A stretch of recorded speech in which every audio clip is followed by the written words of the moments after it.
Shalom shalom, apa kabar kalian semuanya pada hari ini? Pasti sehat, pasti luar biasa. Wah, senang sekali ya kita ketemu lagi di semester 2 ini ya. Kita akan kembali belajar lagi, aktif akan belajar di semester 2. Nah, sebelum kita memulai pembelajaran kita akan berdoa dulu. Semuanya lipat tangannya, tutup matanya, kita berdoa. Bapa yang ada dalam surga, puji dan syukur kami panjatkan kehadirat-Mu Tuhan. Kalau pada hari ini kami boleh dalam keadaan tubuh yang sehat, dan Tuhan di semester yang 2 ini kami boleh Tuhan berikan semangat kembali dalam belajar ya Tuhan. Tuhan, biarlah kiranya apapun yang kami pelajari pada hari ini boleh menjadi berkat buat kami. Berkati Tuhan kami yang akan mulai belajar, Tuhan pimpin sertai agar kami boleh mengerti apa yang dijelaskan oleh guru kami Tuhan. Berkati juga guru kami yang akan mengajar kami, berikan roh biarlah kiranya apa yang dipelajari, apa yang akan diajarkan kepada kami boleh kami mengerti ya Tuhan. Berkati juga orang tua kami yang bekerja maupun yang mendampingi kami belajar Tuhan. Terima kasih Tuhan, kami siap untuk belajar. Di dalam nama Yesus kami sudah berdoa. Haleluya, amin. Nah, hari ini kita akan masuk ke dalam bab yang ke-9 ya. Wow, bab 9 ya, sudah kita masuk dalam semester yang kedua. Oke, kita akan buka buku paket kita di halaman yang ke-71 ya. Itu judulnya adalah Hidup Rukun.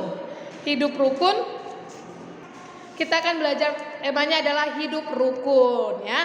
Nah, buka buku paketnya di halaman 72 tentang arti hidup rukun. Kita akan belajar. Nah, kalian bisa lihat gambar ini adalah gambar apa? Coba ayo.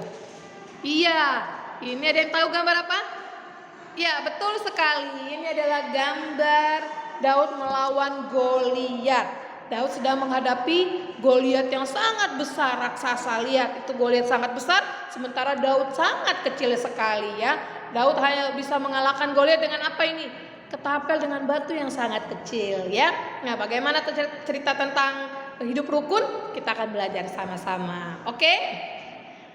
Kamu tentu punya teman yang sering bermain bersamamu. Siapa di sini yang sering main di rumah? Punya teman, punya sahabat. Wah, semua pada punya teman, punya sahabat ya. Pintar sekali.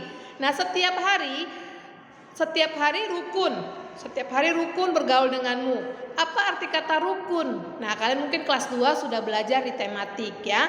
Rukun berarti baik dan damai. Kita harus baik-baik saja dan kita harus hidup damai ya. Tidak bertengkar, bersatu hati, sepakat. Itu artinya rukun. Artinya apa tadi? Berarti baik dan damai, tidak bertengkar, bersatu hati, sepakat. Nah, jadi itu arti rukun. Kalau hidup rukun artinya hidup bersama dengan damai. Hidup bersama dengan damai. Apakah kamu dan temanmu seperti itu? Bagaimana kisah persahabatanmu sendiri? Nah, kalian punya sahabat? Bagaimana kisah persahabatan kalian dengan sahabat kalian? Pasti baik dan luar biasa ya. Oke, Daud adalah anak bungsu Isai. Ia adalah pengembala domba. Ia seorang pemberani. Suatu hari Isai menyuruh Daud melihat keadaan kakak-kakaknya yang ikut berperang. Saat itu kerajaan Israel sedang menghadapi tentara Filistin yang kejam. Mereka mempunyai tentara yang bertubuh raksasa bernama Goliat. Wah, ini Goliat sangat besar, raksasa ya. Pasti raksasa besar. Ada nggak raksasa yang kecil? Nggak ada ya raksasa yang kecil, tapi raksasa itu besar sekali ya. Besar zaman dulu, orang zaman dulu beda dengan besar zaman sekarang. Kalau dulu tuh tingginya tinggi sekali ya.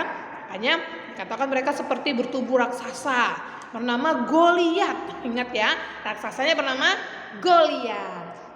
Bangsa Israel ketakutan menghadapinya. Mereka ketakutan menghadapi si raksasa ini, si Goliat ini. Daud melihat Goliat menghina nama Tuhan Allah Israel. Dengan berani Daud maju melawan Goliat. Dia dengan maju. Dia melawan Goliat. Padahal tubuhnya sangat kecil gitu ya. Kenapa Daud berani melawan Goliat? Karena dia melihat Goliat menghina nama Tuhan Allah Israel ya. Daud mengayunkan dan melemparkan pengumbannya dia seperti ketapel ya, zaman sekarang tuh ketapel itu ya. Dia ayunkan batu di dalamnya melayang dan mengenai dahi Goliat. Bayangin batu yang kecil kena ke dahinya Goliat yang sangat besar. Apa yang terjadi? Goliat terjatuh dan apa? Wah, Goliatnya mati ya setelah kena dahinya Goliat, padahal batu yang sangat kecil. Akhirnya Goliat itu mati, terjatuh dan mati ya. Bangsa Israel lari ketakutan. Wah, Goliatnya sudah mati. Nah, bangsa Israel menang dalam perang itu. Daud berkenalan dengan Yonatan. Nah, ini mulai dari persahabatan antara Daud dan Yonatan. Ia adalah putra sulung Raja Daud. Yonatan ini adalah anak putra sulung dari Raja Saul ya. Sejak saat itu Yonatan, Raja Saul dan seluruh bangsa Israel mengenal Daud. Jadi sejak kejadian itu akhirnya Yonatan, Raja Saul mengenal siapa Daud yang kecil yang bisa mengalahkan si Goliat raksasa yang besar ya. Yonatan putra mahkota yang baik hati, ia tidak malu bersahabat dengan Daud. Yonatan mengikat perjanjian dengan Daud, mereka berjanji akan saling setia ya. Yonatan sangat mengasihi Daud. Ia memberi Daud semua perlengkapan perangnya. Yonatan selalu melindungi Daud meskipun Raja Saul ayahnya sangat membenci Daud. Nah, ini adalah persahabatan antara Daud dan Yonatan. Walaupun Daud itu adalah seorang pengembala domba, tapi Yonatan anaknya Raja Saul tidak malu bersahabat dengan Daud. Bahkan dia memberikan perlengkapan perangnya kepada Daud karena mereka juga mengikat perjanjian bahwa mereka saling setia. Ini adalah persahabatan yang sangat baik sekali ya. Sampai besar kau harus bersahabat dengan aku ya Daud. Ya Yonatan, kita saling bersahabat. Kira-kira seperti itu. Nah, bagaimana dengan kalian, dengan sahabat kalian? Pasti Mem April yakin kalian mempunyai sahabat yang sangat baik dan kalian pun baik dengan sahabat kalian ya. Hidup rukun. Hidup rukun selalu mendatangkan damai, tidak ada pertengkaran ya. Tidak perlu bertengkar atau berkelahi, tidak pula saling mengejek dan menghina. Hidup rukun saling menghargai dan hidup rukun dalam damai. Boleh kok kita bersahabat dengan teman kita yang berbeda agama, berbeda suku, berbeda bahasa, boleh. Tapi jangan ada saling bertengkar, saling menghina, saling mengejek, itu tidak boleh. Kita justru harus hidup damai. Kalau misalnya kalian punya sahabat yang berbeda agama, nah pada saat mereka merayakan atau menjalankan ibadah mereka, kalian harus menghormati, harus menghargai sahabat kalian yang sedang menjalankan ibadahnya ya. Jadi harus hidup rukun, harus damai, tidak bertengkar, tidak mengejek, tidak menghina sahabat kita. Oke? Pasti dong ya. Yang B, kita akan bahas membangun kerukunan. Bagaimana sih kita bisa membangun kerukunan itu biar tercipta di antara kita dengan sahabat kita? Kita belajar ya. Hidup rukun tidak terjadi begitu saja. Ya, bisa nggak tiba-tiba kita rukun dengan sahabat kita? Tidak bisa. Tapi kita harus membina atau melatihnya ya. Hidup rukun dimulai dari dalam keluarga. Nah, ini dia. Kita harus mulai dari keluarga kita, dengan saudara kita, dengan orang tua kita, dengan keluarga kita ya. Orang tua mengajarkan bahwa kakak beradik tidak boleh bertengkar. Nah, di sini siapa yang punya kakak atau yang punya adik? Tidak boleh bertengkar ya, tidak boleh rebutan mainan. Kalau kalian adalah kakak, mengalah dengan adik. Kalau kalian adalah seorang adik, tidak boleh egois karena kalian adik. Kalian boleh seenaknya dengan kakak kalian, tidak boleh. Jadi harus hidup damai dengan saudara dulu ya.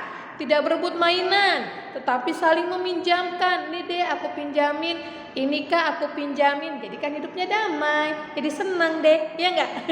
Mama pun jadi akan tersenyum karena kalian tidak bertengkar ya. Kakak beradik harus saling menghargai. Iya, si kakak harus menghargai adik. Adik juga harus menghargai punya kakaknya ya. Saling menyayangi dan saling melindungi. Harus saling sayang, saling menyayangi. Itu namanya saudara, kakak beradik ya. Yonatan menerima Daud dengan rendah hati. Ia tidak merasa sombong karena ia seorang anak raja. Yonatan tidak memiliki hati yang seperti itu. Dia tidak sombong. Wah, saya anak raja, jadi Daud kau harus mengalah sama saya. Tidak. Yonatan adalah orang yang rendah hati. Dia walaupun dia anak raja, tapi dia tetap baik hati dan rendah hati kepada Daud sahabatnya ya. Yonatan tidak membeda-bedakan orang. Kasihnya kepada Daud sangat tulus. Ya, ia melindungi Daud dari kejaran ayahnya. Seorang pengasih tidak akan menyakiti orang lain. Sebaliknya, ia akan melindungi orang lain agar tidak celaka. Sifat pengasih dapat mendatangkan kerukunan di mana saja ia berada. Jadi kita harus hidup rukun agar tidak tercipta yang namanya berantem, yang namanya saling berselisih. Itu kita harus rukun ya, harus saling menghargai. Oke? Nah, yang C, manfaat hidup rukun di halaman 74. Daniel dan Ahmad adalah teman sebangku. Mereka sering bermain bersama. Suatu hari, Ahmad lupa membawa pensil ke sekolah. Padahal sebentar lagi akan penilaian tertulis, ya, akan ujian atau ulangan harian. Contohnya ya, "Kamu kenapa, Ahmad?" tanya Daniel melihat wajah risau Ahmad. "Pensilku ketinggalan. Aku lupa memasukkan ke dalam tas semalam," tutur Ahmad. "Aku bawa pensil lebih." Daniel mengeluarkan pensil dari kotak pensilnya, diserahkannya kepada Ahmad. "Ini aku pinjamkan." Ahmad tersenyum lega. "Terima kasih Daniel." Ya, Daniel itu kelas 3 ya. Manfaat hidup rukun adalah hidup dalam kedamaian. Tidak ada perselisihan, kebencian, iri hati, atau kesombongan. Sebaliknya, hidup rukun mendatangkan berkat. Sungguh alangkah baiknya dan indahnya apabila saudara-saudara diam bersama dengan rukun, seperti minyak di kepala, baik di atas kepala meleleh ke janggut, yang meleleh ke janggut Harun dan ke leher jubahnya, seperti embun gunung Hermon yang turun ke atas gunung-gunung Sion. Sebab kesanalah Tuhan memerintahkan berkat kehidupan untuk selama-lamanya. Terdapat dalam kitab Mazmur 133 ya.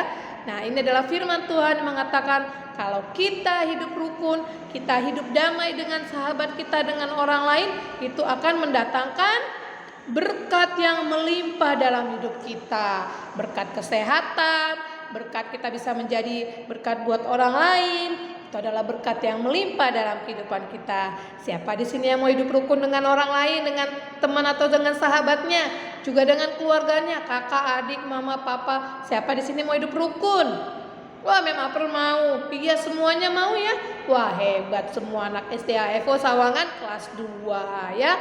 Nah, firman Tuhan atau pembelajaran kita hari ini mengajarkan kita untuk hidup rukun, karena dengan hidup rukun kita akan mendapatkan berkat dari Tuhan, terus mendapatkan sahabat, mendapatkan teman yang banyak, dan kita bisa bersuka cita dimanapun kita berada. Karena apa?